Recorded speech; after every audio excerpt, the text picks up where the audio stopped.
시청자 여러분 안녕하십니까. 신통방통 윤태현입니다. 밤사이 무탈하셨습니까?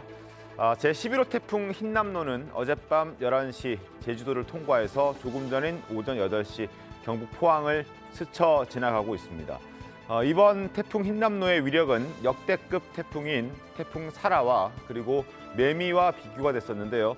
물론 조금 더 지켜봐야겠습니다만 적어도 지금까지 정부가 집계하고 발표한 상황으로는 우려했던 것보다는 피해 규모가 크지는 않았습니다. 현재까지 피해 상황이 어떤지 잠시 후에 전문가와 함께 분석해 보겠습니다. 그리고 불명예 퇴진한 영국 보리스 총리의 후임으로 40대의 철의 여인 리즈 트러스 외무부 장관이 새 영국의 총리로 선출됐습니다. 트러스 총리는 감세를 통해서 경제를 성장시키겠다는 당선 포부를 밝혔습니다. 그리고 윤석열 대통령이 각계에게 보낸 추석 선물 세트가 중고 시장에서 최대 30만 원에 웃돈 거래되고 있다고 합니다. 명절 선물 세트 중고 거래가 사실 처음 있는 건 아닙니다만 선물은 한정돼 있고 갖고 싶어하는 사람들은 또 많다 보니까 매년 발생하는 현상인 것 같습니다. 자, 그리고 연예 뉴스 하나 살펴보겠습니다. 자, 삼촌팬 그리고 걸그룹은 이모팬을 키운다라는 제목의 기사가 있는데 과거에는 삼촌팬 그리고 오빠팬이 대세였다면 지금은 이모팬, 언니팬, 할머니팬으로 팬덤의 성별이 바뀌고 있다는 내용이 보도됐습니다.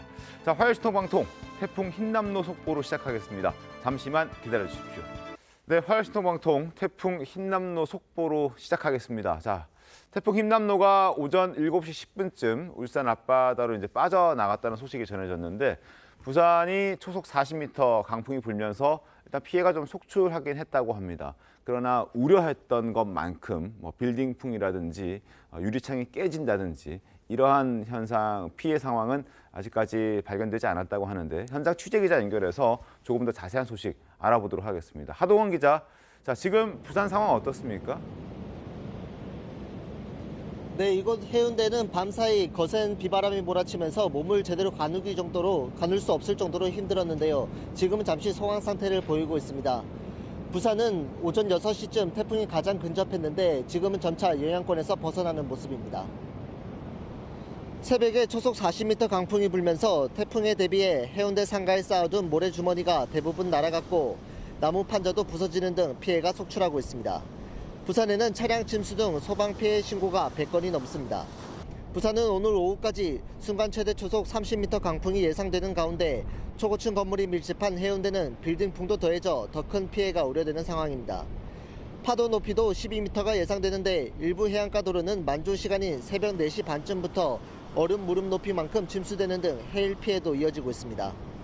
부산에는 오늘 오전까지 최대 100mm 강수량이 예상됩니다. 부산 시내버스는 한때 운영이 중단됐다가 재개되기도 했습니다. 산사태 위험 지역과 저지대 주민 200여 명이 대피한 가운데 부산시는 마을회관 등 20만 명이 지낼 수 있는 대피 공간도 마련한 상태입니다. 부산 해운대에서 TV조선 하동훈입니다. 자, 제주로 가겠습니다. 가장 먼저 태풍의 영향권에 접어든 제주. 북상하기도 전에 일단 비가 많이 왔고 크고 작은 사고들이 속출한 상황이었는데 다행히 이제는 태풍이 빠져나가고 비는 그쳐 있는 것 같습니다. 현장 취재 기자 연결해 보겠습니다. 자, 서귀포시에 나가 있는 노도일 기자 연결합니다. 바람이 꽤 강하게 부는 것 같아 보이기도 합니다. 현재 날씨 어떻습니까? 네, 어제 폭우가 쏟아졌던 이곳 서귀포 법한포구에는 태풍이 지나가면서 간만에 맑은 날씨를 보이고 있습니다. 오늘 새벽 내내 강하게 바람이 들이쳤었는데 지금은 다소 잦아든 상태입니다. 제주 지역에만 만여 가구가 정전되는 등 밤 사이에는 강풍으로 인한 피해가 곳곳에서 속출했습니다. 바람에 못 이겨 나무가 도로 위로 쓰러지는 일들이 빈번히 일어났고 어선이 바람에 떠밀려가 안전조치가 이루어지기도 했습니다. 어제부터 오늘 새벽 4시까지 신고된 태풍 피해 신고 건수만 198건에 달합니다. 이 중 고립 등으로 인해 인명구조를 요청한 건만 11건입니다. 강한 비바람에 관광객들도 발이 묶였습니다. 제주를 잇는 항로는 모두 폐쇄됐고 어제 오후 2시 이후 제주공항으로 가는 항공편도 잇따라 결항됐습니다. 태풍으로 제주 지역 학교는 대부분 원격 수업이나 단축 수업을 진행했습니다. 바람에 파도가 거세지면서 해안가 인근 도로는 대부분 통제됐습니다. 제주도는 비상대응 단계를 최고 단계로 격상하고 24시간 비상체계를 가동 중입니다. 제주 서귀포시에서 TV조선 노도일입니다. 네, 부산은 다소 소강 상태, 제주는 날씨가 좀 맑다라는 현장 취재 기자의 설명을 좀 들어볼 수 있었습니다. 자, 지금부터는 서울 상황 알아보겠습니다. 비는 좀 많이 잦아들었습니다. 그러나 도로 곳곳은 여전히 통제가 되면서 출근길 시민들의 불편은 예상이 되고 있습니다. 잠수교의 취재 기자 나가 있습니다. 자, 안윤경 기자 소식 전해주시죠. 네, 이곳 잠수교는 어젯밤 9시 51분을 기해 차량과 보행자 통행이 전면 통제됐습니다. 현재 잠수교 수위는 약 8.8m로 전면 통제 기준인 6.2m를 훌쩍 뛰어넘은 상태인데요. 제 뒤로 보이는 것처럼 표지판 윗부분이 간신히 보일 뿐 전체가 다 물에 잠겨 있는 상태입니다. 지금은 비가 잦아들고 있지만 서울에도 밤새 강풍을 동반한 폭우가 쏟아졌는데요. 누적 강수량은 144mm입니다. 강물이 불어나면서 교통통제도 이어지고 있는데요. 서울 주요 도로 곳곳에 통행이 막히면서 출근길 혼잡이 빚어졌습니다. 올림픽대로 가양대교부터 동작대교 구간, 여의 상류와 하류 나들목은 양방향 통행이 금지됐고 강변북로 마포대교에서 동작대교, 동부간선도로 군자에서 성수분기점, 내부순환로 마장에서 성동분기점도 지나갈 수 없습니다. 지하철은 정상 운행되고 있습니다. 오늘 서울 지역 유치원과 초등학교 1,400여 곳은 등교 수업이 중단되고 중학교는 상황에 따라 휴업이나 원격 수업으로 전환됩니다. 서울시 재난안전대책본부는 비상근무를 2단계로 격상하고 비상상황 대응 인력을 6,400명으로 늘렸는데요. 교통통제 구간이 많은 만큼 교통 상황을 미리 확인한 뒤 우회하고 가급적 대중교통을 이용해달라고 당부했습니다. 서울 잠수교에서 TV조선 안윤경입니다. 네, 취재 기자들 고생하셨습니다. 자, 부산, 제주, 서울 상황 알아봤습니다. 일단 지금 태풍의 경로가 포항, 경주 이쪽으로 빠져나가는 경로이기 때문에 그쪽에는 비 피해가 지금 여전히 좀 있는 것 같긴 합니다만 지금 저희 취재 기자의 리포트 중계를 보셨듯이 큰 피해는 없고 다만 과거부터 좀 피해는 있긴 했습니다만 엄청난 피해까지는 아닌 것 같습니다. 일단 부산은 소강 상태, 제주는 맑다라고 하고 서울 역시 일부 교통이 통제가 되고 있긴 하지만 뭐 지하철도 큰 문제 없이 운행이 되고 있다고 하니까 큰 피해는 없을 것으로 좀 하고 싶은 그런 생각도 있는데 일단 굉장히 크다, 매미다, 뭐 사라급이다 이렇게 역대급 태풍이다라고 얘기를 했었는데 좀 우려했던 것과는 달리 피해 상황이 좀 크지 않았던 이유는 어디 있다고 보십니까? 네, 일단은 뭐 소문난 잔치에 먹을 거 없다고 이 경우에는 굉장히 다행인 거죠. 다행이죠. 네. 예. 사실은 이제 예측하기로는 네. 이번 그 흰남노가 네. 그 중심 기압이 940 헥토파스칼 정도 네. 이렇게 예측이 됐었고 굉장히 또 태풍의 사이즈도 컸죠. 맞습니다. 초대형 사이즈로 발달을 했었고요. 그래서 11호, 12호가 합쳐진다 뭐 이런 얘기도 있어요. 네, 그렇습니다. 예. 실제로 뭐 대만 해역에서 열대성 저기압을 하나 또 집어삼키면서 네. 세력을 확장을 하기도 했는데요. 네. 그래서 그 940 헥토파스칼의 의미가 사실 그 앞서 지적해 주신 것처럼 뭐 매미나 사라 때 그때가 한 950에서 960이었거든요. 이 중심 기압이 낮으면 더 위험하다라고 볼 수가 있는데 이게 무슨 말이냐면 940 헥토파스칼이 그러니까 1 ATM 1기압이 1013 헥토파스칼입니다.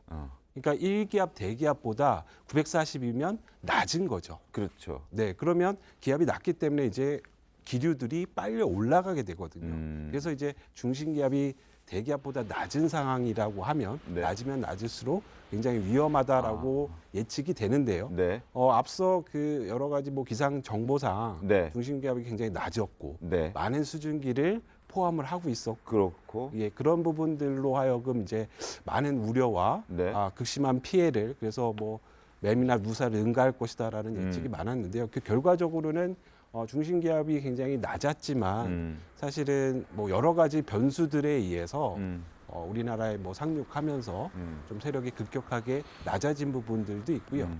그리고 이제 한 가지 혹시 그런 건 없습니까? 이게 태풍이라는 게 강도도 굉장히 큰 영향을 주지만 머무는 기간도 그 시간도 굉장히 영향을 주지 않습니까? 빨리 지나갔기 때문에 피해가 적었다 이렇게 볼 수도 있습니까? 네, 그렇습니다. 지금 뭐 우리나라 내륙에 상륙해서는 초속 39km로 네. 이동을 했거든요. 그럼 굉장히 빠른 거죠. 시간당 39km로 이동을 했습니다. 굉장히 빨랐고요. 그러니까 우리나라로 접근했을 때는 20에서 29km 정도로 왔다가 이제 내륙에 상륙하면서 빨라졌는데요. 네. 보통 일반적으로 태풍이 내륙으로 상륙을 하면 진행 속도가 빨라지는 경향이 있습니다.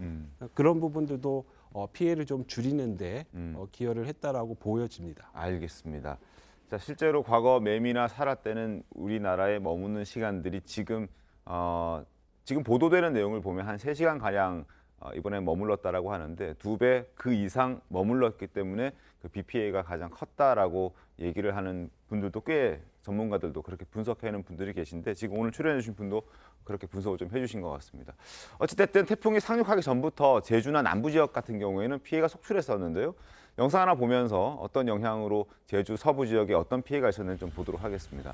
자, 지금 저렇게 물이 차올라서 저게 저지대였는데 물이 차올라서 소가 잠겨버리는 상황. 겨우 코와 입 정도, 눈, 숨을 쉴 수 있는 상태에 처해 있었고 극적으로 구출되는 상황들이 있었다는 겁니다. 제주에서 발생한 일인데요.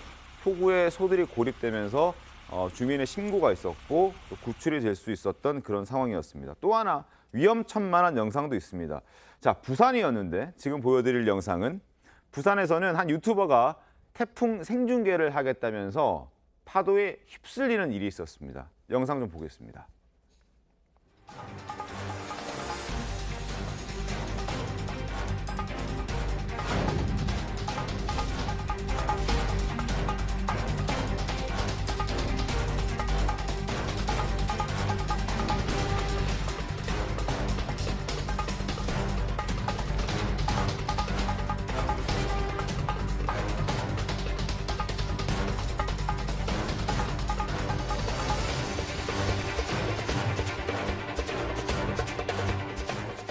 자, 이뿐만이 아니라 뭐 작은 보트도 타고 하는 모습들도 사진으로 포착되기도 하고 그랬었는데요.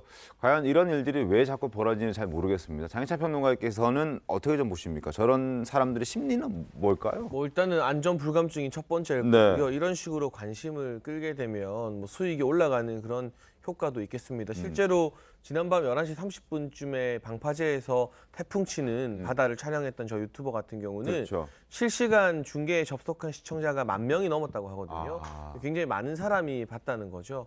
그러나 저 파도에 휩쓸리는 게 지금 그나마 운이 좋아서 이 뒤쪽으로 도로 쪽으로 밀려나서 10m 정도 갑자기 휩쓸리게 된 건데 만약 잘못된 다른 방향으로 그렇죠. 이 파도에 잘못 휩쓸려서 방파제 너머로 바다에 빠지게 되면 목숨이 정말 위험해지는 상황 아니겠습니까? 맞습니다. 그리고 무엇보다 많은 공무원들과 우리 경찰들, 소방관들이 밤새 비상대기했을 텐데요.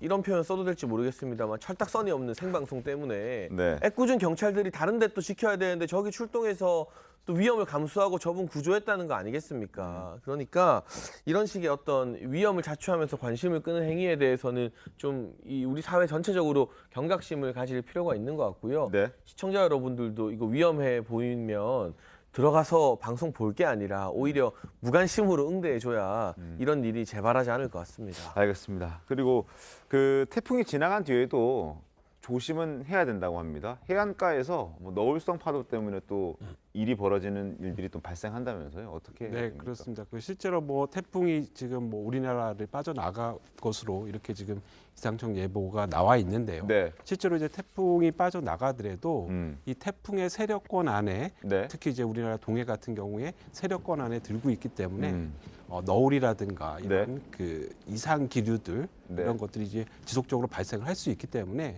좀 경각심을 계속 유지할 필요가 있겠습니다. 알겠습니다.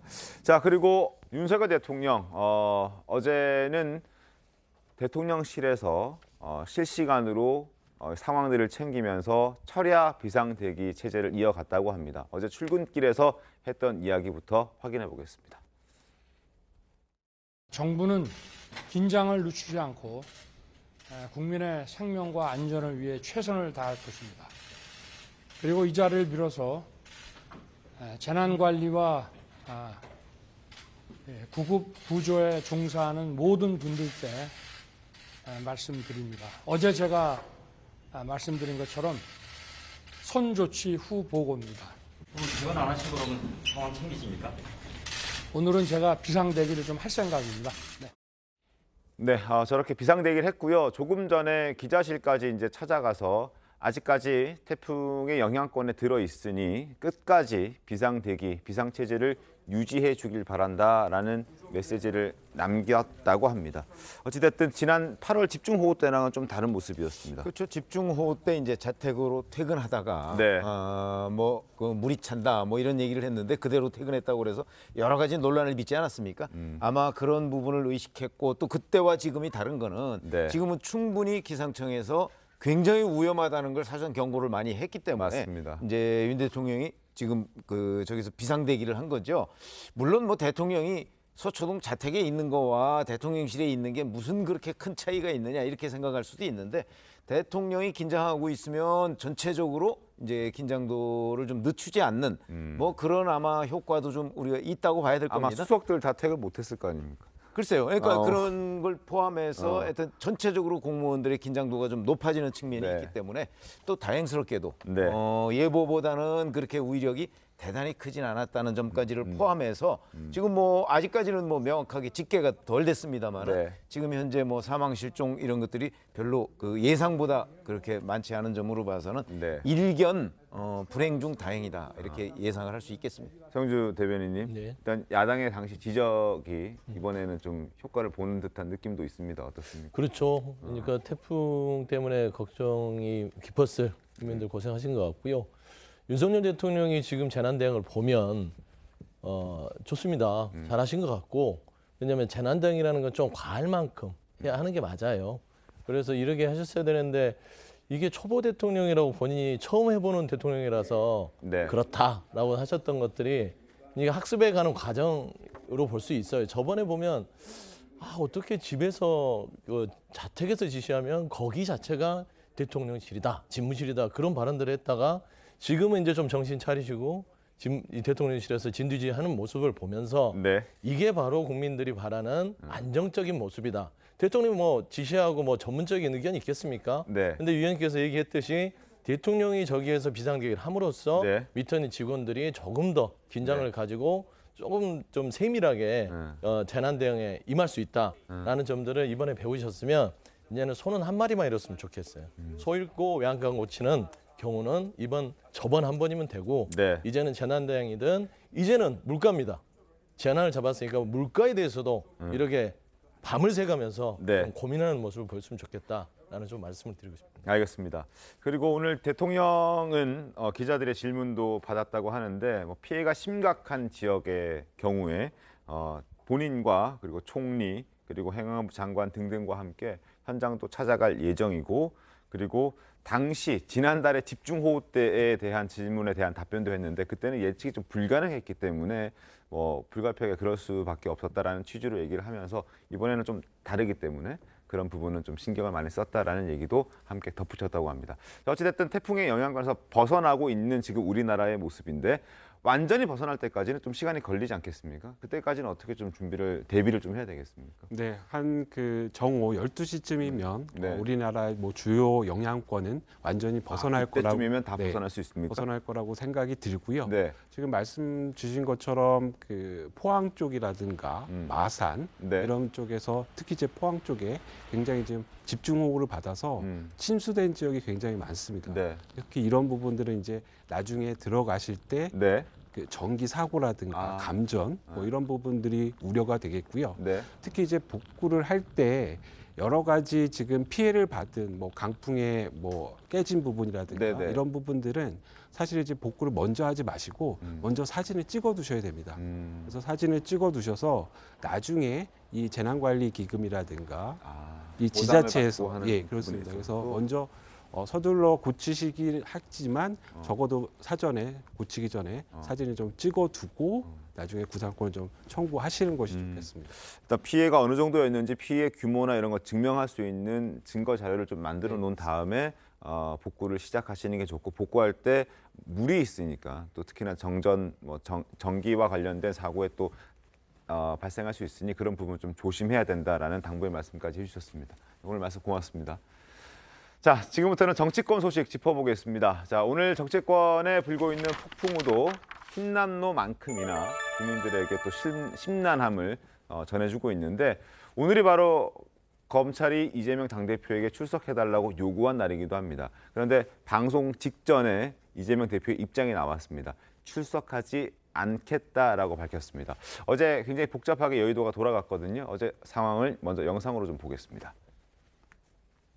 검찰 출석으로 가닥 잡았다는 얘기들이 좀 나오는데 좀 정확한 게 있으실까요? 지금 계속 많은 분들의 의견을 수렴하는 중입니다. 그럼 혹시 또 김건희 여사 관련해서 낙점을 할 수도 있다 뭐 이런 얘기를 하셨다는 보도도 나왔는데 제가 대선 때도 계속 특검을 할 필요가 있다 이렇게 말씀드렸었습니다. 공정의 허위사실 유포 혐의에 대해서 혹시 인정하십니까? 이재명 대표에 대한 처벌을 피하기 위한 꼼수로서 특검 주장을 하는 것이고 허위사실 유포가 많았음에도 불구하고 제대로 수사가 이루어지고 있지 않습니다. 재판 과정에서 나온 녹취를 의하면은 위탁 관리만 한 게 아니라 김건희 여사께서 직접 거래한 것, 확인해 준 것, 6월 16일 날 위탁 관리 맡긴 사실이 확인됐습니다.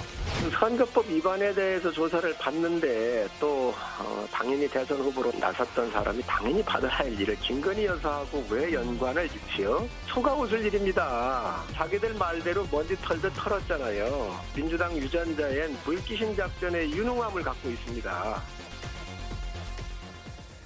자, 일단 오늘 오전부터 전해진 소식 전해드리면 앞서 말씀드린 대로 이재명 대표가 오늘 한 8시 정도까지만 하더라도 뭐 어떤 불출석의 요구만 받았지 본인의 입장을 명확하게 얘기하지는 않았습니다. 그러나 지금 자막 나가듯이 출석하지 않겠다, 불출석하기로 결정했다 이렇게 얘기를 했거든요.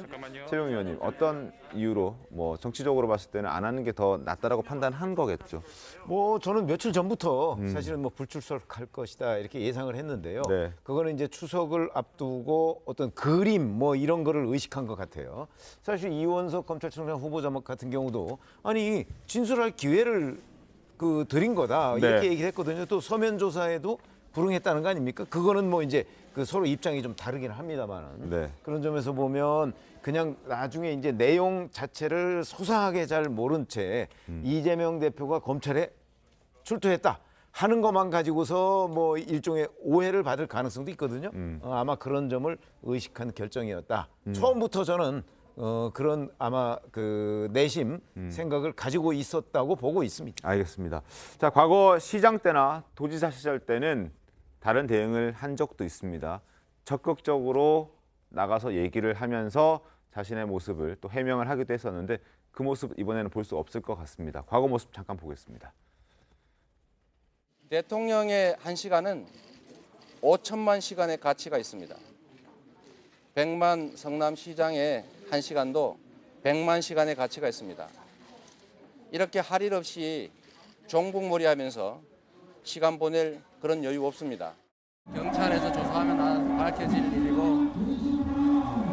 뭐 인생지사다 세옹지마 아니겠습니까? 법과 원칙에 어긋나는 행정을 한 일이 없기 때문에 사필귀정일 것이라고 믿습니다. 자, 이번에는 의총의 결과를 적극 수용한 것 같습니다. 어제 의총 직후 이재명 대표와 박홍근 원내대표의 목소리를 듣겠습니다. 민생이라고 하는 정치의 기본으로 돌아가자라고 누차 강조했습니다. 그러나 안타깝게도 저의 이런 제안에 대해서 윤석열 정부는 국민의 기대와는 완전히 정반대로 행동하고 있습니다. 민주주의를 퇴행시키는 시도에는 단호하게 맞설 것입니다. 현 시점에서 당대표가 직접 출석해서 그 소환에 응해서 조사하는 것은 맞지 않고 서면 조사로 대처하는 것이 바람직하겠다는 뜻을 당대표께 저희는 적극 권유하기로 요청하기로 이렇게 의견을 모았습니다. 책임적인 판단이야 당대표께서 하실 겁니다만은 뭐 거의 당의 이견 없이 이렇게 의견이 모아졌기 때문에 수용할 것으로. 복경 위원장님, 일단 뭐 적극적으로 어제 이원석 검찰총장 후보자의 얘기처럼 나와서 소명할 수 있는 기회를 드린다는 차원이었다. 그러면 나와서 소명하는 게 더 좋지 않겠냐라는 의견도 분명히 당내에는 있었을 건데 그렇지 않습니까? 그것보다는 서면으로 소명하는 것이 더 좋겠다라는 의견이 훨씬 더 많았고요. 뭐 최 의원님 말씀하신 것처럼 추석밥상에 경찰에 소환되어 출석하는 이재명 대표의 모습, 이것이 얼마나 또 많이 퍼지겠습니까? 네. 그러면 사건의 진실과는 달리 일단 소환에 응하고 경찰에 조사받는다라는 것이 일단 범죄자로서의 낙인이 찍혀지는 그러한 효과가 있기 때문에 현재 이재명 대표에게 씌워진 이런 혐의, 이 부분과 관련해서 사실 좀 어이가 없죠. 한 정당의 제일 큰 정당의 대표이고 그리고 바로 직전 현 대통령과 함께 경쟁했던 대선 후보인데 너무나 작은 사안을 가지고 기소를 예정한 소환, 조사 뭐 이런 것들에 대해서 글쎄요, 저는 우리 국민들도 굉장히 좀 이상하게 생각할 것 같아요. 그러면서 또 한편으로는 출석해서 당당하게 이겨냈으면 하는 바람들을 우리 국민들은 많이 갖고 계실 거라고 저는 생각해요.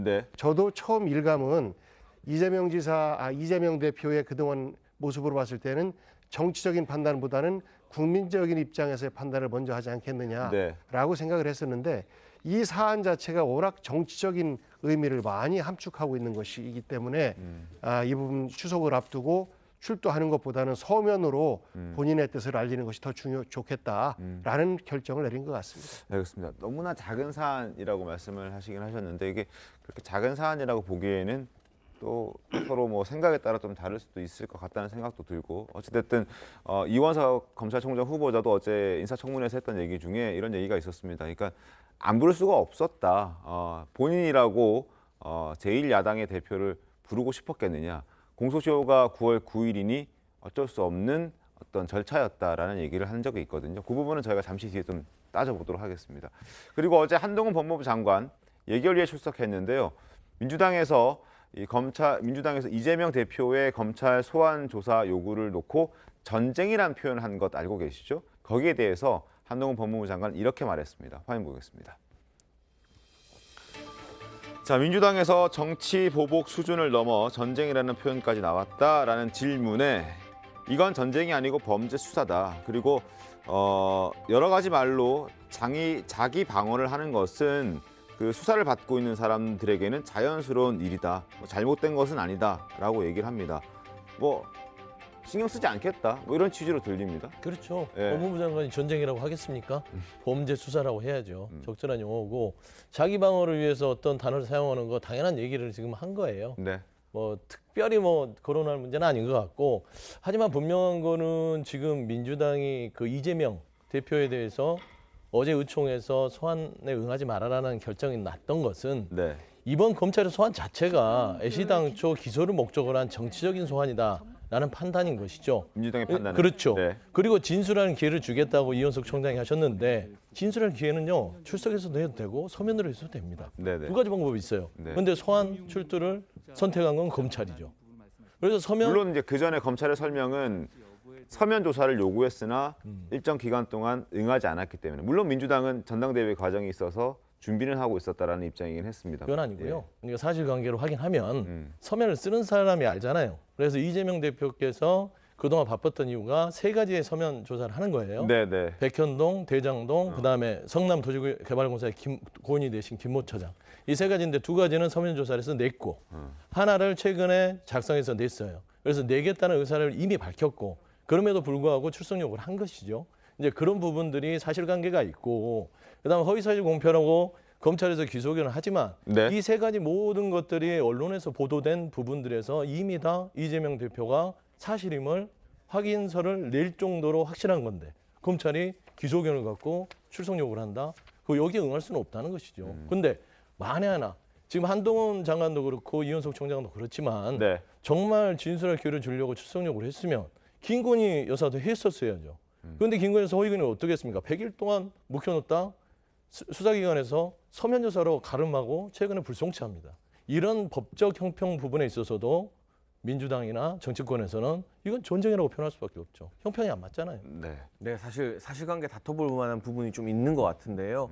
제가 법조 기자들에게 취재한 바로 이재명 대표 측에서 검찰에 제출했다는 두 면의 서면 답변서는 이번에 중앙지검이 소환 요청한 그 사건이 아니라 그렇죠. 하나는 경기 남부경찰청 네. 그리고 또 하나는 수원지검이 요청한 것에 대해서 답변서를 냈다고 합니다. 이번 중앙지검 조사에 대해서는 답변서가 접수된 게 없기 때문에 민주당이 2건 냈는데 1건만 안 냈는데 부르는 거 너무한 거 아니냐. 이 사건과는 무관한 것이다라는 취재가 있어서요. 과연 어떤 서면을 이재명 대표가 제출했는지도 일단 좀 다퉈봐야 될 부분이고요. 저는 이게 결코 가벼운 사안이 아니라고 생각합니다. 이재명 대표의 측근 7인회라고 불리는 분들이 있어요. 그중에 이제 이규민 전 의원이 안성 지역구 의원이었는데 허위사실 공표로 인한 공직선거법 위반으로 당선 무효형이 됐습니다. 네. 그래서 보궐선거가 돼서 국민의힘 김학용 의원이 지난번 이 지방선거와 보궐선거 때 당선이 됐는데 그 내용을 보게 되면 자동차 전용 도로와 고속도로를 잘못 기재했다는 이유로 국회의원직이 박탈된 겁니다. 그러니까 허위사실 공표로 인한 이 공직선거법 위반은 우리 선거법에서 굉장히 엄격하게 따지고 있는 사안이에요. 네. 아니 뭐 그 정도 가지고 좀 말할 수 있지 이렇게 가볍게 볼 사안이 결코 아니라는 점을 우선 이규민 의원의 사례를 들어서 설명드리고 싶고요. 네. 이재명 대표는 이 사건뿐만이 아니라 허위사실 공직선거법 위반으로 대법원까지 다녀온 적이 있어요. 과거 2018년도 경기도 지사 선거 때 친형 강제 입원 관련된 네. 사건으로 2심에서는 당선 무효형이 선고됐었잖아요.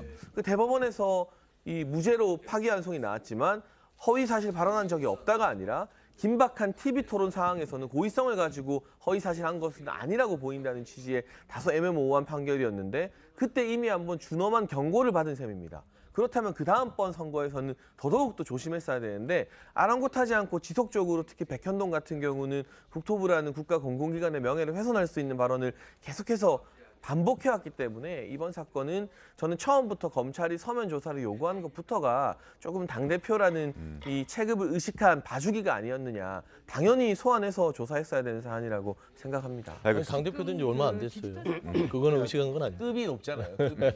관련해서 말씀드리면 이제 협박이냐 아니냐. 협박이라는 네, 네. 것이 허위사실이다라는 건데요. 지방 공무원들이 중앙부처 공무원들의 이 공문 한 장이 얼마나 큰 무게로 받는지 저는 경험해봐서 압니다. 이것을 협조해라 라고 하면 협조해야 돼요.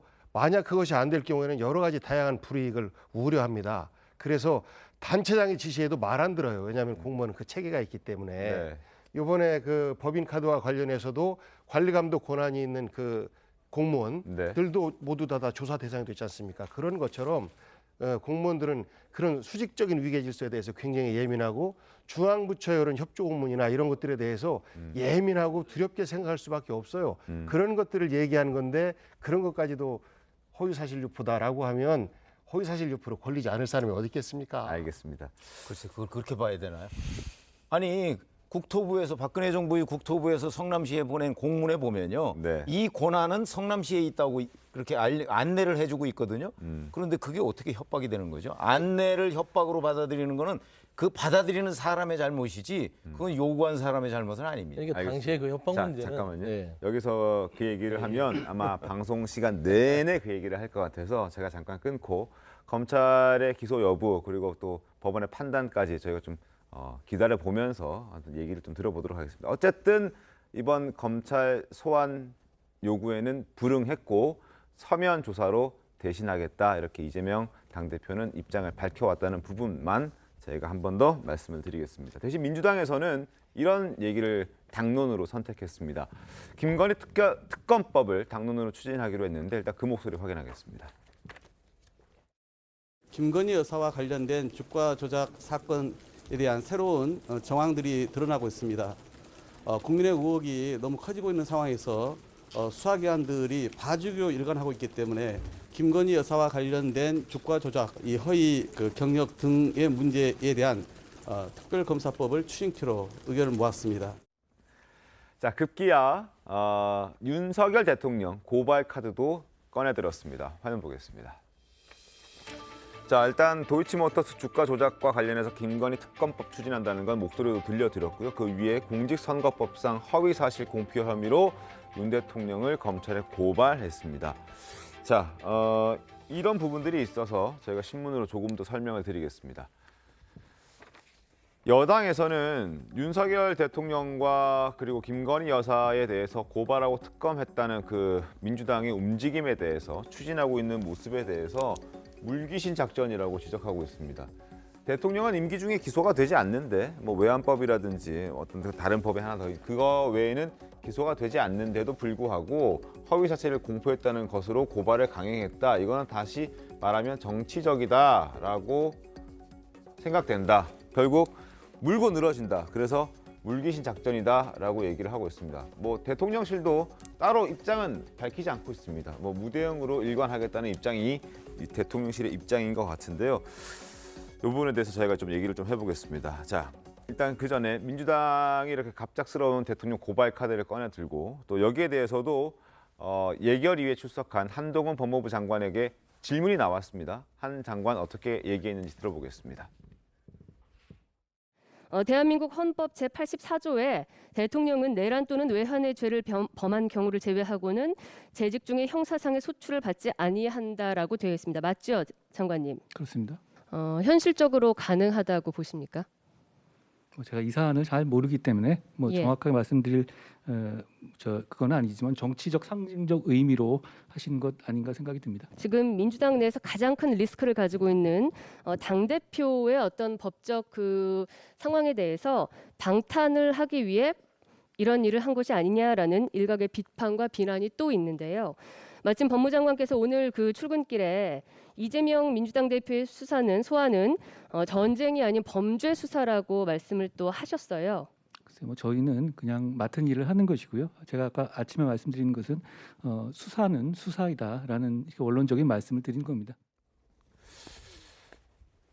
서영주 대변인님, 어떤 이유로 한 겁니까? 지금 모두가 다 이건 정치적인 어떤 기소다. 그리고 당장 소추가 되지 못하는데도 이렇게 한 이유는 정치적이고 어떤 상징적인 의미다라고 얘기를 하던데요. 그런 면도 있겠죠. 당연히 뭐 이거를 말씀한 대로 헌법상 대통령이 형사소추의 대상이 아님에도 불구하고 왜 고발을 했냐. 그랬을 때는 정치적 의미도 있습니다. 하지만은 형사소추의 대상이 아닐 뿐이지 수사의 대상은 될 수 있다. 그러니까 이 사건에 대해서 수사는 할 수 있어요. 그리고 형사소추를 적용하는 기간은 2027년 4월이나 5월이 되고 임기 끝나고 나서 그렇죠. 임기 끝나고 그때까지 나서 멈춰 있는 것이 그렇죠. 그거는 형사소추에 대한 대상으로서 멈춰 있는 것이고 수사는 그 기간에 충분히 가능하다. 그리고 지금 문제가 되는 거는 김건희 여사가 가지고 있는 허위 경력 부분들, 본인이 대국민 앞에서 자백을 했던 부분을 불송치를 했는데 이 부분에 대해서 윤석열 대통령 후보 당시 뭐라고 했어요? 그런 적 없다. 일부 경력을 조작한 건 있으나 전체는 아니다. 이런 발언을 했었잖아요. 네. 그게 허위사실 공표다. 두 번째, 도이치모터 주가 조작 부분에 있어서는 이미 지금 이제 언론 보도를 통해서 녹취록이 나와요.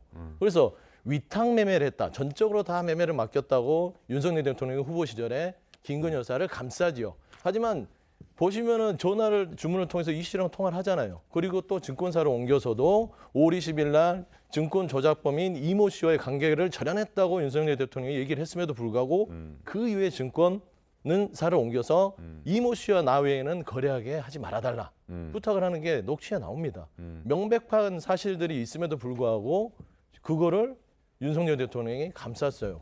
그리고 나서 선거에 어떤 득표를 얻었다. 이거는 허위 사실이 분명하기 때문에 이 사실이 형사소추가 아니다 하더라도 수사를 통해서 그리고 국민들 앞에 윤석열 정부가 투명성, 공정성, 법치주의를 바로 세우기 위해서는 밝히는 게 맞다.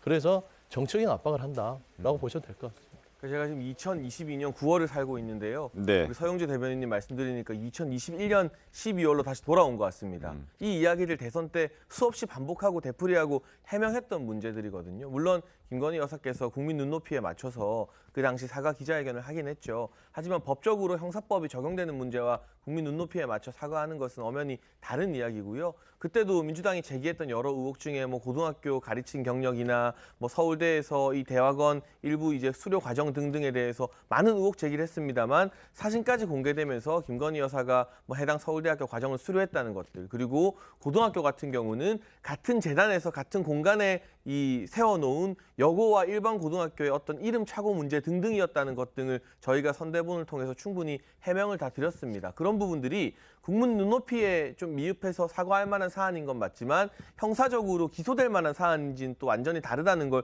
수사기관이나 학교에서 자율적으로 판단했을 것 같고요. 도이치모터스 의혹 역시 이성윤 지검장이나 이정수 지검장 그리고 추미애 전 장관과 박범계 전 장관이 1년 6개월을 붙들고 있었습니다. 그리고 추미애 전 장관이 수사 지휘권을 발동해서 당시 검찰총장이었던 윤석열 대통령이 해당 수사에 대한 어떤 보고도 못 받게 만들어 놓지 않았습니까? 네. 그런데 친문 중앙지검장들이 연달아 가면서 1년 6개월을 붙들고 있었는데 왜 공소장에 김건희 여사의 이름 한번 적지 못하고 이제 와서 대선 때 되풀이했던 의혹들을 또다시 이재명 대표의 기소가 임박한 이 시점에 또다시 끄집어내는 것은 이 정치적인 물타기로밖에 보여지지 않을 것 같고요. 네. 위탁매매나 1인 매매를 하는 과정에서도 이 주식을 맡긴 전문가에게 전화로 어떤 확인 절차 정도는 거칠 수 있는 것이죠. 하지만 2010년도에 거래를 한 것과 2011년과 12년도에 주가 조작이 일어나서 다른 사람들이 이득을 본 것 사이에 상관관계가 만약 조금이라도 있었다면 그랬다면 이성윤 지검장이나 이정수 지검장이 이걸 뭐 기소장에 다른 사람 이름이라도 쓰지 이걸 그냥 넘겼겠습니까? 그 부분에 있어서 우리 국민들이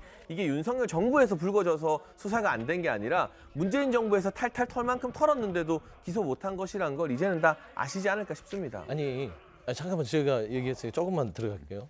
허위 경력 부분들도 보세요. 100일 동안 묵혔다가 서면조사가 불성취하지 않습니까? 압수수색 한번 했습니까? 그리고 끝냈어요. 두 번째 도이치모터 주가 조작 말씀 잘했어요.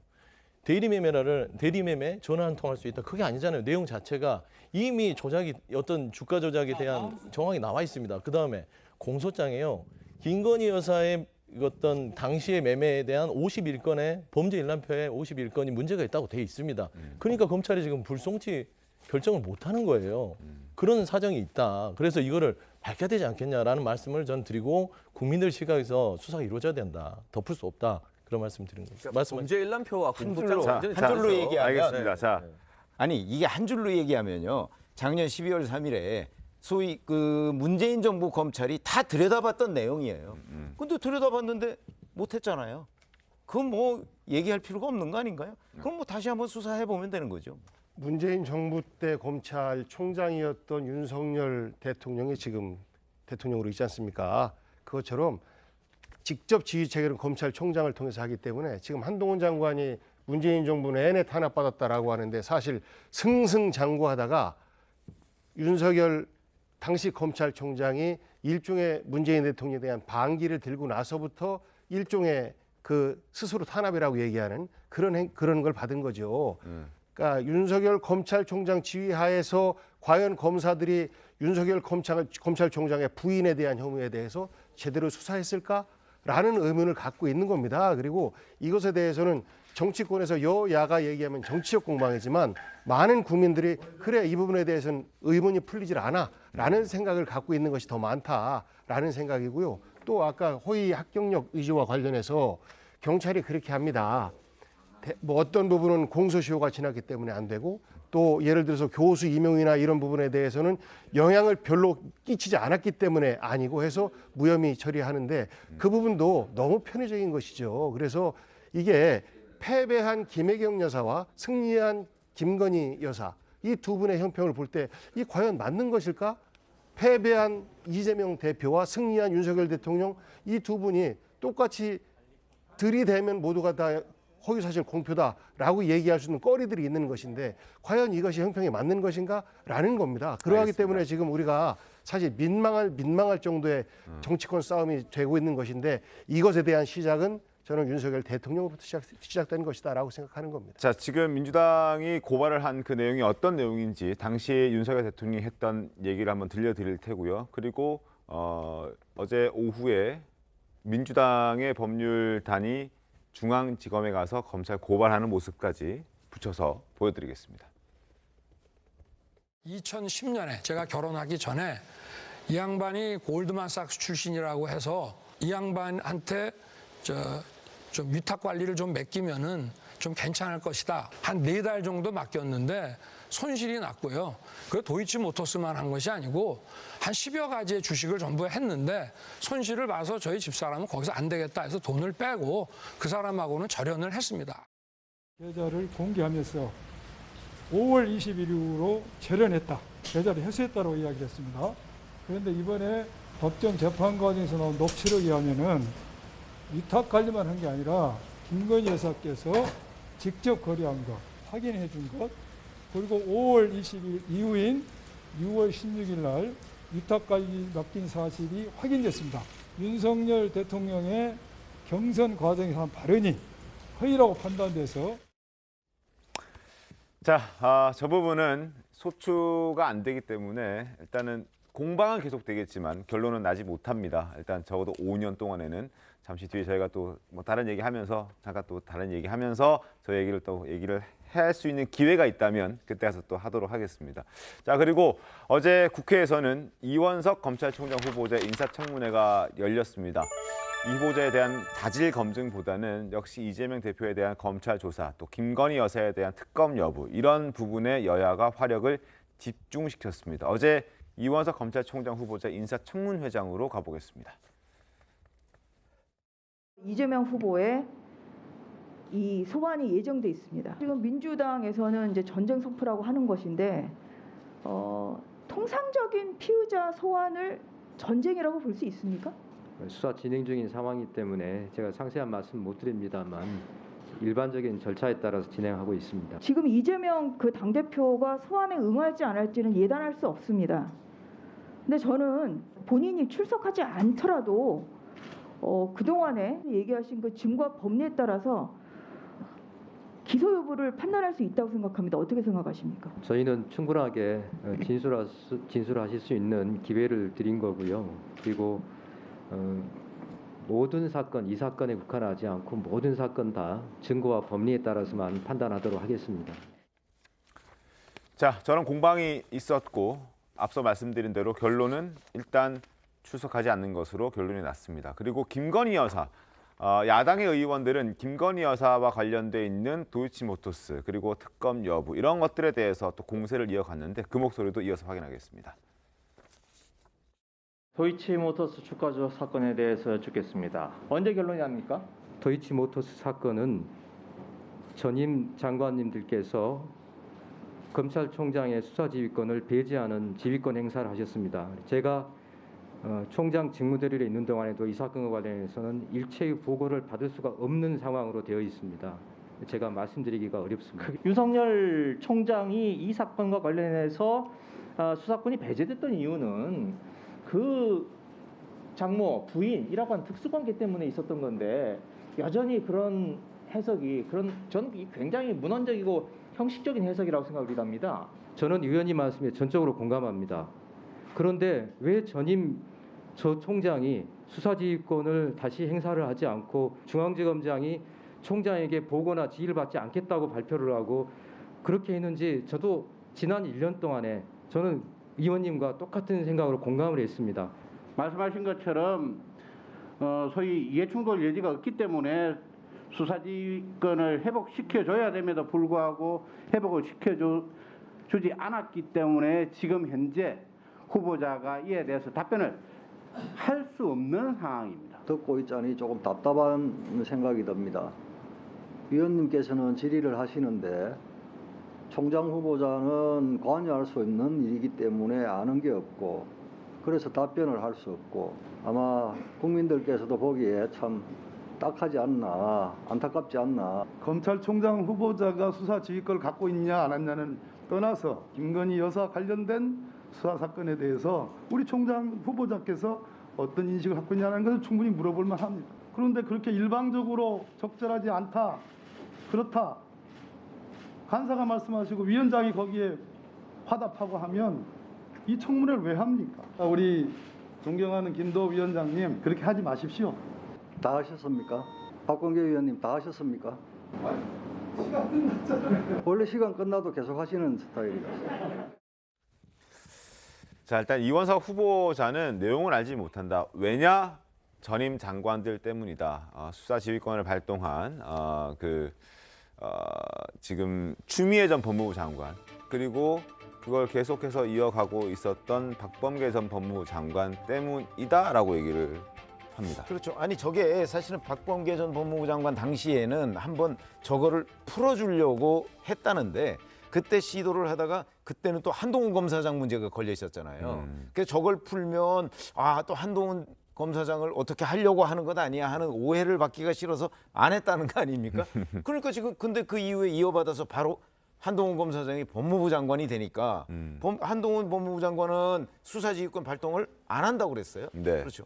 안 한다고 그러니까 저거만 풀어주는 수사지휘권을 지금 발동할 수가 없는 거죠. 그러니까 저 사건은 그냥 서울중앙지검에서 수사하는 그대로 나중에 뭐 무혐의 처분을 하든지 어떻게 하든지 하는 거고 저 사건과 관련해서는 검찰총장 개입할 수 직무대행이든 검찰총장이든 누구한테도 보고를 못하는 상태로 그냥 끝나는 검찰총장도 보고를 받을 수 없는 상황으로 끝나는 그 이런 운명에 처해 있다 이렇게 보시면 되겠습니다. 그러니까 일종의 코미디고 이것을 잘 이용하는 것 같은데 박범계 장관이 못한 이유는 아까 한동훈 당시 검사장 문제도 있지만 또 추미애 장관 같은 정권 내에서 다음 법무부 장관이 그것을 번복하는 모습 이런 것들에 대한 정치적인 어떤 그 고려로 인해서 그대로 뒀던 것인데 그것에 대해서 문제 제기를 그렇게 했으면 한동훈 법무부 장관이 저 수사지휘권을 해제를 시키면 됩니다. 그냥 풀면 돼요. 그렇게 비판했었으면서 이건 그냥 갖고 있다라고 하는 것은 자기들에게 유리하다, 핑계거리가 된다라는 것밖에 안 될 것 같아요. 근데 저는 생각이 좀 다른 게 어제 청문회에서 김남국 의원이나 민주당 의원들이 이원석 총장 후보자에게 윤석열 대통령과 가깝지 않느냐, 사석에서 형님 동생하지 않느냐 물어봤어요. 이원석 후보자가 형님 한 적 없다라고 했는데 만약 풀어서 검찰총장이 이거 보고받고 지휘하게 되면 아니 이 중요한 사건을 왜 윤석열 대통령이랑 친한 이원석 당신이 하느냐 이러면서 또 뭐라 할 거잖아요. 그러니까 결국 이거는 민주당 입장에서는 계속해서 검찰이 제대로 안 하는 거 아니냐라는 꼬투리를 잡기 위한 핑계에 불과한 것이고 수사지휘권 발동해서 검찰총장이 안 보면 안 보는 대로 보면 친한 사람이 본다고 계속 비판하지 않을까요? 그러니까 할 수 없을 것밖에 없어. 검찰도 죽을 맛일 거예요 지금. 이거를 기소 불기소 여부를 놓고 왜냐하면 이거를 무혐의를 잠깐만 한 번만 말씀하십시오. 무혐의를 내려면 공소장을 변경해야 할 정도로 있습니다. 네. 김건희 여사만 쭉 빼고 나머지 사람들만 넘긴다? 근데 못 빼는 이유가 공소장에 김건희 여사가 거래했던 51건의 범죄일련표 있어요. 그거를 바꾸려면 공소장을 아예 통으로 드러내야 됩니다.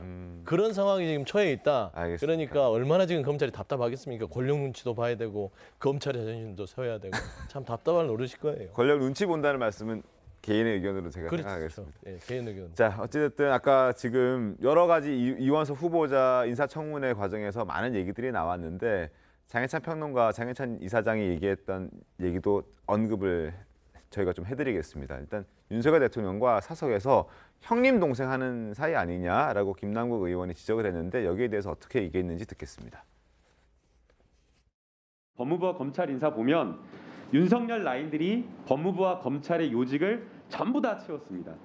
거기에 더해서 이제 또 검찰총장 후보자님 인사하게 됨으로써 검찰의 독립성과 정치적 중립성 아예 기대하기 어렵다라는 그런 평가가 있는데 저는 25년간 검사 생활을 하면서 한 번도 제 스스로 라인이나 측근이나 이런 생각을 해본 적이 없습니다. 검찰의 중립성은 국민들의 검찰에 대한 신뢰의 밑바탕이자 뿌리입니다. 중립이 없는 검찰은 생각할 수도 없습니다. 후보자님 가까우신 많은 분들이 윤석열 총장을 사석에서 형님이라 부른다라는 제보를 해주셨습니다. 의원님, 대통령과의 사적 관계는 저는 전혀 없습니다. 대통령에 대해서 한 번도 사석에서 형님이라고 불러본 적이 없고 저는 정식 호칭만 씁니다. 저한테 그런 제보가 있기 저한테도 때문에 누군가 검사들이 형님이라고 혹시 부르면 후보자님 절대로 그거는 못하게 합니다. 후보자님 제보를 제가 분명히 여러 사람에게 받았기 때문에 그 한 말씀을 번도 드리는 그런 거고요. 말을 써본 적은 없습니다. 자, 윤석열 대통령과의 친분 관계를 지적했고 거기에 대해서 일단 부인을 했습니다. 한 번도 그런 적 없다. 그랬더니 이제 박범계 의원은 이런 얘기를 합니다. 그렇다면 한동훈 법무부 장관과 이 두 사람은 이제 연수원 동기니까요. 관계에 대해서는 어떻게 할 것이냐, 당당하게 맞설 수 있느냐라고 질문도 합니다. 그 모습도 이어서 보겠습니다. 살아있는 권력에 대해서도 그렇게 당당하게 공정하게 수사할 각오 계십니까? 국정농단 사건 수사 당시에 현직 대통령에 대한 수사 그런 생각이 계세요? 예, 그렇습니다. 국정농단 사건 수사 때도 한동훈 장관에게 맞설 수 마찬가지입니다. 있습니까? 공정성의 이름으로? 맞선다는 표현은 그럼 다르게 좀 표현하죠. 부적절한 것 아무튼 같고요. 당당하게 검찰의 정치적 중립과 공정성을 지키게 되는 각오가 있습니까? 법무부와 대검은 서 있는 자리가 다릅니다. 서 있는 자리가 다르면 시선이 다릅니다. 시선이 다르면 보는 것이 다릅니다. 보는 것이 다르면 생각과 판단이 다를 수밖에 없습니다. 자, 지금 일단 이원석 검찰총장 후보자가 윤석열 대통령의 라인이다라고 생각을 하고 야당 의원들은 지적을 하고 있는 건데요. 근데 이제 인연들이 좀 있습니까? 얼마나 깊습니까? 원래 특수통이잖아요. 네. 이른바 검찰에는 뭐 특수통, 기회통, 공안통 뭐 이런 뭐, 식으로 예. 분류를 합니다, 기자들이. 그럼 특수통이면 특수부 검사들 중심으로 이루어져 있어서 그 안에서 이제 특수부로 돌아다니고 지금은 이제 반부패부죠. 그렇게 돌아다니기 때문에 같이 근무하는 경험이 굉장히 많이 있죠. 그러니까 모른다고 하는 건 말이 안 되고. 네, 네. 뭐 사석에서 또 뭐 형 동생 뭐 부른다고 한들 그게 뭐 그렇게 지금 그 검찰총장 후보자 검증하는데 중요한 내용인지 저는 이해가 안 되고요. 그런 점에서 따지면 아니 역대 검찰총장 후보자는 늘 대통령이 지명하잖아요. 네. 대통령과 가장 가까운 사람들이 대개 지명이 됐습니다. 그러니까 뭐 그것도 전혀 이상할 거 없습니다. 알겠습니다. 자, 그리고 하나 더. 이원석 후보자를 향해서 야당 의원들은 자료 제출이 역대급으로 부실했다라고 지적했습니다. 어떤 내용의 자료 제출이 부실했는지 직접 영상으로 확인하겠습니다. 지금 금방 지금 자료 제출을 받았는데 너무 기가 막혀서 자녀의 출신 학교별 학적 변동 현황과 전형 자료를 제출하라고 했더니 주거지 인근 고교를 졸업하고 대학교에 정시로 합격하여 재학 중이라는 답변을 가지고 왔습니다. 자녀의 장학금 수여 내역을 제출하라고 했더니 특별히 장학금을 받은 사실이 없다고 성의 없이 가지고 왔어요. 후보자 인사청문회가 장난입니까? 저희 아이들이 장학금 받은 것 없는 것도 없다고 하기도 어렵습니다. 없는 것을 입증해달라고 자료를 제출해달라고 하시면은 참 어려워서 제가 좀 말씀을 좀 양해를 좀 구합니다. 저희 큰애가 서울에서 학교를 다니다 그 다음에 제주에서 초등학교를 다니다 그 다음에 경남 밀양에서 초등학교를 다니다가 서울에서 다시 초등학교 이렇게 초등학교 4군데 저를 따라서 전학을 다녔습니다. 근데 지금 그 전학 서류를 떼달라고 하시면 저희가 쉽지 않아서 그렇습니다. 저는 형편이 안 돼서 애들 단 하루도 해외 연수도 보내본 적이 없고 국제와 관련된 일은 아무것도 해본 적이 없습니다. 그냥 아빠 만나서 전국을 초등학교 공립초등학교 다니고 중학교 일반 공립 다니고 고등학교도 일반 공립 고등학교 나와서 정시로 대학 시험 봐서 가고 그 아이한테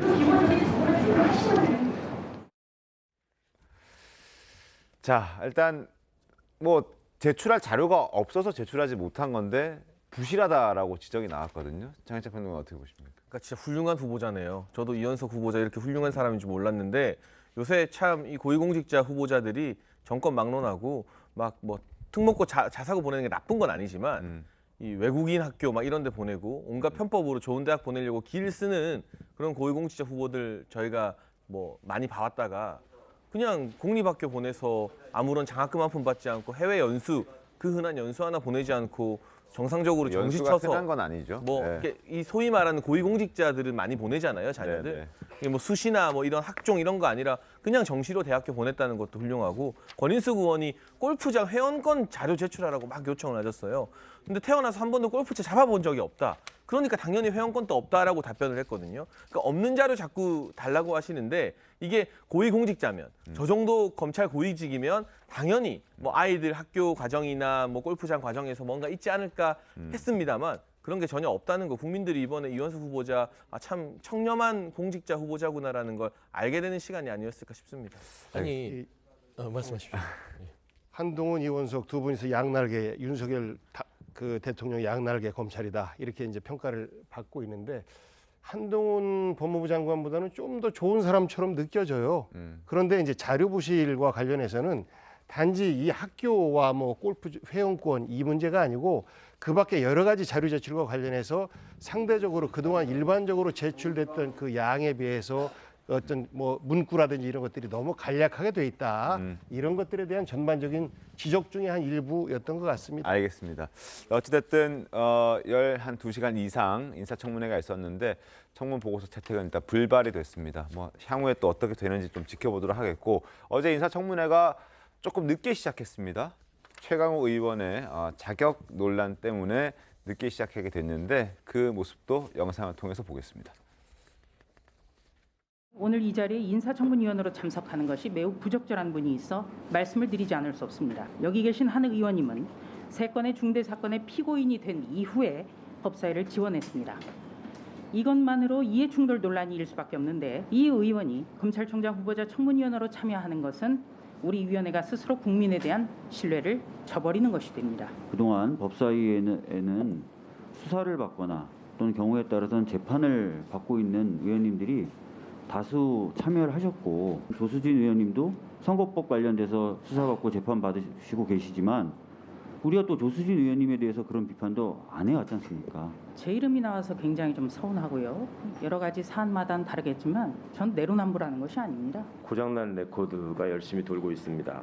뭐 설마 했는데 역시나 이렇게들 하시는군요. 이게 사건에 대한 압력이고 이게 이해관계의 충돌입니까? 더군다나 저보다도 더 열심히 제 재판에 관한 사실관계를 주워 섬기면서 있지도 않은 얘기들을 그런 식으로 계속 말씀 말씀하시면 정제되게 점잖게 좀 해주십시오.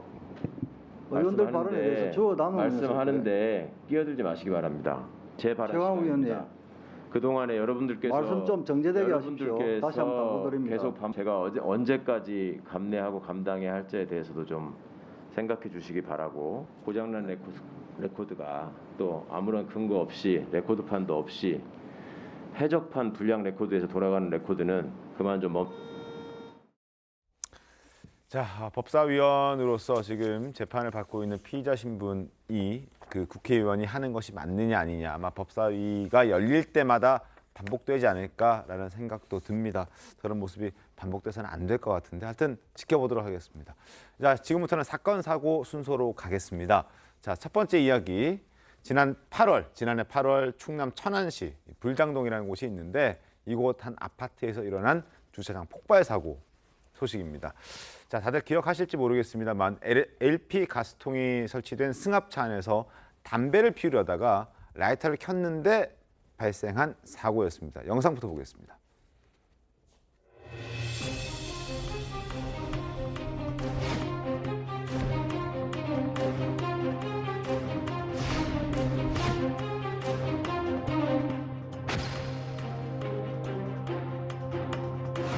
쿵 소리 났거든요. 그 위층에서 뭐 떨어진 줄 알았는데 저희 남편이 바닥에서 뭐가 크게 울렸다 그래서 뭐 터진 것 같다고.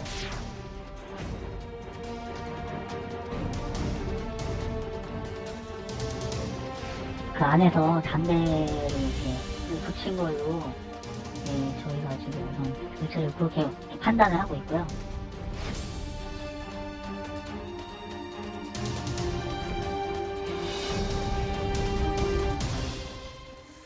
자, 담배 한 대 피우려다가 차량이 거의 700대 가까이 타버렸습니다. 피해 상황이 굉장히 컸는데 저 보상은 어떻게 되며 또 그리고 저 담배를 피우려고 했던 사람의 어떤 그 처벌은 어떻게 됩니까? 네, 일단 저게 지하 주차장에서 발생한 사고였고요. 네. 그 당시에 차량이 거의 677대가 타거나 뭐 불에 그을리는 사고였습니다. 그렇습니다. 그러다 보니까 손해액이 43억 정도가 나왔는데요. 네. 그래서 이제 피해 차량들은 이제 자신의 어떤 보험들을 통해서 보상을 받았을 것이고 네. 그 보험사에서 지금 해당 사고를 낸 직원에게 구상 청구를 하고 있는 상황입니다. 그리고 그 직원 같은 경우에는 금고 1년 6개월의 실형을 선고받고 법정에서 바로 구속이 된 상황입니다. 알겠습니다. 뭐 해외에서도 과거 주유소에서 또 담배 한 대 피우려다가 불이 확 크게 나는 일도 벌어지기도 했었는데 이런 일들은 이제 안전 불감증 때문에 벌어지는 것들이 아닌가 싶습니다. 안일한 행동으로 돌이킬 수 없는 일을 만들지 말고 항상 주의를 좀 하셨으면 좋겠습니다. 자, 그리고 두 번째 이야기는 바로 또 백구 이야기를 저희가 전해드리려고 하는데 사실 영화나 만화 이런 데서 우리가 친숙하게 볼 수 있는 그런 존재인데 미국 CNN에서 화제가 됐다고 합니다. 뭐 때문에 화제가 된 겁니까? 일단 작년 8월로 좀 이야기를 거슬러 올라가야 될 것 같아요. 네. 당시 8월에 할머니하고 백구가 비 오는 날에 실종이 된 겁니다. 그래서 이제 경찰이 실종 신고를 막 받아들여서 실종 찾다가요. 열화상 탐지용 드론까지 띄워서 저 강아지, 저 백구의 체온을 탐지를 해서 할머니를 구출해냅니다. 결국 저 강아지가요. 백구가 본인의 체온으로 할머니를 살렸다. 이렇게 보시면 될 것 같습니다. 그래서요. 지금 충남도에서는 의로운 강아지로 저 강아지가 명예 119 구조견 그리고 명예 소방교로 임명이 됐다고 합니다. 알겠습니다. 자, 그리고 최근에 또 만난다라는 얘기도 있던데 만나게 그렇습니다. 상봉하게 됩니까? 네, 할머니가요. 지난해 이제 건강이 악화돼서 요양원에 입원을 하셨는데 이제 코로나 상황 때문에 면회가 금지됐었잖아요. 있잖아요. 네. 근데 얼마 전에 승용차 안에서 잠깐이지만 백구와 다시 상봉을 했다고 합니다. 백구는요 꼬리를 흔들면서 할머니에게 달려갔고요. 할머니도 네. 백구를 흰새라고 부르는 그 할머니만의 애칭으로 부르면서 부둥켜 안아줬다고 합니다. 아, 그렇군요. 자, 정말 사람과 동물 이렇게 서로 요즘에는 뭐 가족이라고 얘기도 하고 친구라고 얘기도 하긴 하는데 오랫동안 좀 좋은 관계 그리고 할머니 건강도 좀 오랫동안 지켜졌으면 하는 그런 바람입니다. 자, 세 번째 소식은 이제 저희가 곧 있으면 추석 명절이지 않습니까? 그것과 관련해서 저희가 하나 예시를 좀 신문으로 보여드리도록 하겠습니다. 자, 신문을 보여드릴 텐데요. 상차림에 대해서 사실 상차림 때문에 많은 사람들이 다투기도 하고 또 심지어 뭐 이혼까지도 한다는 얘기가 있는데 그것과 관련해서 지금 보시는 것처럼 성균관에서 차례상 표준안을 제시했다고 합니다. 음식은 지금 보시는 것처럼 한 9가지 정도면 충분하다고 얘기를 하고 전을 안 묻혀도 된다. 이 전이라는 건 기름으로 우리가 다 알죠? 좀 오랫동안 준비도 해야 되고 시간도 많이 걸리는 그런 좀 어려운 음식입니다. 그래서 이런 것들은 하지 않아도 된다. 간단하지만 정성을 들이면 된다는 게 이제 성균관의 어떤 입장인데요. 관련해서 직접 성균관 유도회의 목소리를 들어보겠습니다. 차례상은 좀 당시에 이제 계절에 나는 이제 과일이나 음식을 간단하게 올리면 되는데 내 부모니까 좀 더 풍성하게 하자. 이게 이제 재래의 우리나라 이제 형태로 내려왔어요. 많은 분들이 잘못 알고 있는 홍동백서, 조유리 이런 것들은 다 없다. 네. 그건 이제 누가 만들어낸 말이거든요. 자, 일단 복잡한 음식, 어려운 음식 하지 않아도 된다. 정성만 들어가면 된다. 일단 며느리들이 좀 좋아할 것 같습니다. 장혜주 변호사. 그렇습니다. 이제 네. 저를 포함해서 전국에 계신 며느리들에게 희소식이 될 수도 있을 것 같습니다. 네. 성균관에서 발표한 내용에 따르면 크게 두 가지예요. 음식 가짓수 간소화해도 된다는 네. 거고 특히나 전 붙일 필요가 없다는 겁니다. 왜냐하면 그 사계 김장성 선생의 그 사계 전서라는 문헌에도요. 그 기름진 음식을 써서 제사 지내는 거 예가 아니다 이런 내용들이 있대요. 그래서 반드시 전을 붙일 필요가 없다 이런 얘기 나왔으니까요. 이번 차례상은 간략화하되 그렇지만 정성은 더 듬뿍 다해서 그리고 가족 친지들이 화목하게 보낼 수 있다면 그것이 또 조상님들이 더 기뻐하시는 일일 것 같습니다. 뭐 전 좋아하는 또 가족들이 있으면 또 붙이긴 해야겠죠. 어쨌든 아니 그 본인이 조절하면 된다고 그러니까. 네, 그러니까 뭐 다른 거 뭐 갈비찜 하지 않는다든지 뭐 이렇게 선택해 가면서 많이 할 필요 없지만 어쨌든 간소화하되 정성껏 하면은 된다라는 얘기였습니다. 어쨌든 불필요한 갈등을 또 좀 해소해보자, 완화시켜보자 하는 차원에서 성균관에서도 이런 입장을 낸 것 같습니다. 자, 잠시 뒤에 돌아오겠습니다. 네, 오늘 준비한 신통방통 여기까지입니다. 내일도 신통하게 돌아오겠습니다. 고맙습니다.